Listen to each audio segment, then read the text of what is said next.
আসসালামু আলাইকুম প্রিয় দর্শক, অন্য মঞ্চের আলাপচারিতায় আপনাদের সকলকে আমন্ত্রণ জানাচ্ছি।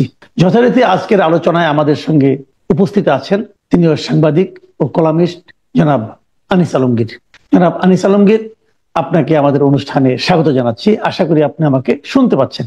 জনাব আনিস আলমগীর, আপনি খেয়াল করেছেন গতকালকে সরকারের সঙ্গে প্রধান উপদেষ্টার সঙ্গে বিএনপির যে বৈঠকটা হলো, সেই বৈঠকের পর রাজনীতিতে যেন এক ধরনের টানাপোড়েন আমরা লক্ষ্য করছি। সেটা হলো নির্বাচনের ডেট নিয়ে।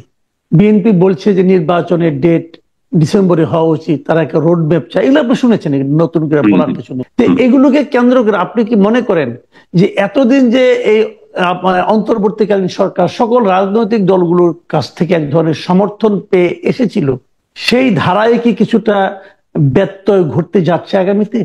আমি খুব দেখি না এই জায়গায়, কারণ তারা বলেছে যে জুনের মধ্যে আমরা করে ফেলবো, জুনের পেছনে যাবে না।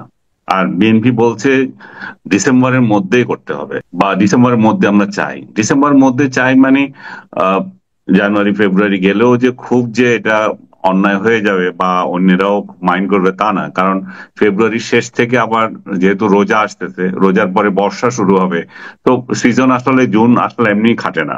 মোট কথা হচ্ছে ফেব্রুয়ারি হচ্ছে মেইন সময় এখন। ফেব্রুয়ারি জামাত ইসলামও ফেব্রুয়ারি ব্যাপারে সম্মতি দিয়েছে।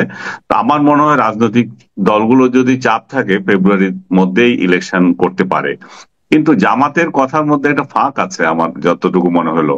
জামাত বলছে যদি সংস্কার ঠিক মতো না হয়, সরকার যদি সময় চায়, আমরা তাহলে সময় দিতে চাই, বাট আমরা চাই যে ফেব্রুয়ারির আগে ইলেকশন হয়ে যাক। তার মানে তারা ধরি না, কি জানি বলে, ধরি মাছ না পানি। হ্যাঁ হ্যাঁ, তারা যাতে তাদের গায়ে না লাগে তাদের অভিযোগটা, আবার পাবলিক যাতে না বলতে পারে যে জামাত আসলে এখানে ষড়যন্ত্রের মধ্যে আছে। তারা সরকারকে চায় যে আরো দীর্ঘায়িত করুক। সরকার যে ইচ্ছা, সরকারের কোন কোন ব্যক্তির যে ইচ্ছা দীর্ঘদিন ক্ষমতায় থাকা, অনির্বাচিত হয়ে ক্ষমতা ভোগ করা, সেটা যেহেতু যেমন বিএনপি চাচ্ছে না, বিএনপি বারবার স্মরণ করে দিচ্ছে আপনারা অনির্বাচিত এবং আপনাদের দায়িত্ব আপনারা পালন করে বিদায় নেন।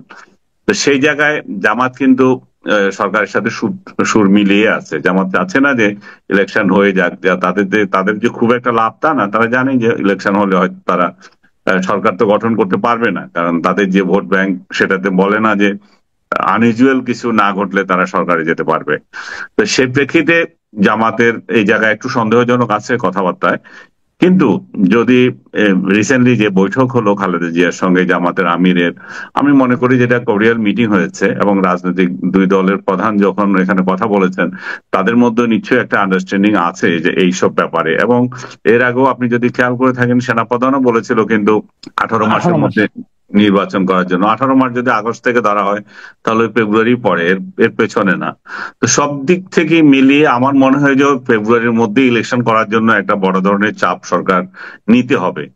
কিন্তু নির্বাচন আদৌ হবে কিনা বা শেষ দিকে এসে এমন কোনো কিছু মানে আনইউজুয়াল কোনো ইভেন্ট তৈরি হয় কিনা যাতে করে ইউনূস সরকার আবার ক্ষমতায় থাকার জন্য একটা বাহানা পায়, সেটা নিয়ে কিন্তু অনেকে এখনো সন্দিহান। বিশেষ করে তার আশীর্বাদ পুষ্ট যে দল, তাদের তো কোনো মতিগতি এখনো ঠিক নাই। তারা ইভেন এখনো পর্যন্ত নির্বাচনে ইয়েতে দল হিসাবে নিবন্ধন পর্যন্ত করে নাই। এবং লাস্ট আপনি যদি খেয়াল করে থাকেন, লাস্ট তারিখ হচ্ছে 20 এপ্রিল ছিল।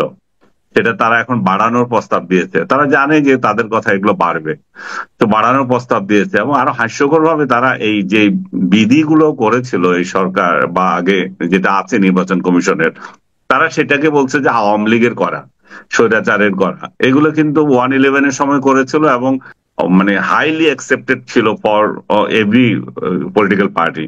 এবং এর মধ্যে এই আইন মেনেই এতদিন ধরে চলেছে, রাজনৈতিক দলগুলো নিবন্ধন নিয়েছে। এখন তারা যদি বিশেষ কোনো সুবিধা চায়, সেটা তো চাইতেই পারে। দুই একটা আইন যে একেবারে সংশোধন করা যাবে না তা না, কিন্তু একটা গাফেলতি আছে যে আমরা যা চাইবো তা হবে। এই অ্যাটিচিউড গুলো খারাপ। এটাতে হয়তো এই জন্য মানুষ সন্দেহ করে যে আদৌ ইলেকশন হবে কিনা। এর মধ্যে আপনি নাহিদের কথা খেয়াল করেছেন, নাহিদ বলেছেন যে প্রশাসন নিরপেক্ষ না হলে ইলেকশন হবে না।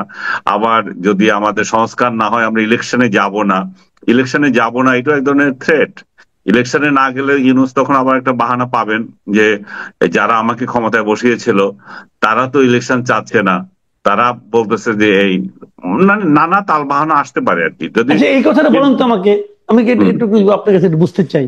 এই যে নাহিদ যে বললেন যে প্রশাসন বিএনপি কে প্রতিপক্ষপাত দুষ্টমূলক আচরণ করছে, এইটাকে তার এই অভিযোগটাকে আপনি কতটুকু বাস্তবসম্মত মনে করেন, এবং এই অভিযোগের পেছনে অন্তর্নিহিত কারণটা কি? আসলে নির্বাচন পিছিয়ে দেওয়া? না, নাহিদ যেটা এটা অজুহাত তৈরি করে রাখা আর কি, আগে থেকে বলে রাখা যে আমরা এই অজুহাত একটা সৃষ্টি করে গেল যে আমরা কিন্তু আগেও বলেছিলাম। কিন্তু নাহিদ যেটা বলেছে সেটাও আবার অস্বাভাবিক না, সেটাতেও সত্যতা আছে। প্রশাসন তো এখন বেসিক্যালি বিএনপি জামাতের লোকদের দ্বারাই পরিচালিত, তাই না? এখানে যদি আওয়ামী লীগ কিংবা অন্য কোনো রাজনৈতিক দল নির্বাচনের সুযোগ পায়, তারাই বরং এই অভিযোগ করতে পারে যে এই প্রশাসন তো আমাদের পক্ষে কাজ করবে না, এটা তো অলরেডি বিএনপির পক্ষে হয়ে গেছে, কিংবা জামাতের পক্ষে কাজ করবে, কিংবা এনসিপির পক্ষেও কাজ করতে পারে। কারণ এদের অ্যাটিটিউড তাই। এরা কোথা থেকে ফসিল কতগুলোকে ধরে আনছে আপনি নিচে খেয়াল করেছেন? সবগুলো বুড়া বুড়া লোক যেগুলো বহু বছর আগে রাজনীতি থেকে রিটায়ারমেন্টে চলে গেছে, ইভেন 111 সরকারের আমলেও ছিল। আজকে 20 বছর আগের লোকগুলোকে আপনি খুঁজে খুঁজে আনছেন, এগুলোকে নিয়ে এখন বসাইছেন, সেই সরকারে কাজ করেছে সেগুলো, ইনক্লুডিং এই যে খলিলুর রহমান যার কথা বারবার আসে, সেও তো এই যে ইয়ে ছিল, তাই না? পিএস ছিল ওই সরকার প্রধানের, হ্যাঁ, তার আত্মীয় ছিল। তো সব দিক থেকে আপনি যদি এগুলো, আমি একটা নাম নিলাম আর কি, আপনি যদি নাম দিয়ে খুঁজতে চান দেখবেন যে এগুলো অধিকাংশই মানে ডেট এক্সপায়ার হয়ে গেছে বহু আগে। তো এদের দ্বারা, এবং এদেরকে তো নাহিদরা বা বিএনপি এরাই তো আওয়ামী লীগকে ঝাঁটাই বিদায় করা, আওয়ামী লীগের গন্ধ পেলে লোকগুলোকে বের করে দাও, এগুলো করেছে, তাই না? এর ফলে কি হয়েছে? এর ফলে একদলীয় একটা কর্তৃত্ব তৈরি হয়েছে, ভারসাম্য নষ্ট হয়ে গেছে। এখন আওয়ামী লীগ যে নাই, এখন বলো যে স্বৈরাচারের দোষ, তোমরা আওয়ামী লীগকে বলতেছ না আওয়ামী লীগকে আমাদের কোনো খায়েশ নাই, আওয়ামী লীগ আসুক। কিন্তু আওয়ামী লীগ না থাকলে কি হয় সেটা তো দেখতে পাচ্ছি। তো একদল লুটপাট করতেছে, এই লুটপাট আরেক দল এখানে প্রোটেকশন দেওয়ার জন্য আর কেউ নাই। এখন যেটা হয়, রাজনৈতিক দলের অনুপস্থিতিতে এটা হয়, রাজনৈতিক দল যখন প্রতিপক্ষ থাকে তখন এরা সাবধানে কোনো কিছু করে, যে সেইভাবে যার তার উপর আক্রমণ করতে পারে না, খেতে যেতে পারে না, দেখে যে না ভাই আমাদের প্রতিপক্ষ আছে। যেহেতু এখন কোনো রাজনৈতিক সরকারই নাই, তাহলে বিভিন্ন সরকারের তো কোনো দায়িত্বই নাই এই রাজনীতি নিয়ে। আর অন্যান্য রাজনৈতিক দলগুলো যে যার মতো লুটতেছে, কারণ তাদের সরকারের তো বদনাম হচ্ছে না, বদনাম তো হচ্ছে ইউনূস সরকারের। আচ্ছা, আরেকটা জিনিস আপনি খেয়াল করবেন যে আমি যে কথাটা বললাম যে প্রধান উপদেষ্টার সঙ্গে বিএনপির বৈঠকের পর আমি যেন হঠাৎ করে একটু খেয়াল করলাম, একই দিনে আমি আজকের পত্রিকার কয়েকটা নিউজ আপনাকে বলি। দেখেন, চট্টগ্রামের থানা ঘিরে পাল্টাপাল্টি অবস্থান বৈষম্য বিরোধী ও ছাত্রদল নেতাকর্মীদের। আরেকটা নিউজ হলো আপনার সিলেটে বৈষম্য বিরোধী ছাত্র আন্দোলনের জেলা কমিটির সদস্য সচিবের স্বাক্ষরে আহ্বায়ককে অব্যাহতি। আবার একটা নওগাঁয় বাসায় ঢুকে বৈষম্য বিরোধী ছাত্র আন্দোলনের সংগঠককে কুপিয়ে জখম। মানে বৈষম্য বিরোধী ছাত্র আন্দোলনের বিরুদ্ধে অথবা এক ধরনের যেন কেমন শক্তি প্রয়োগের মতো ঘটনা আমি যেন দেখতে পাচ্ছি গত একদিনেই।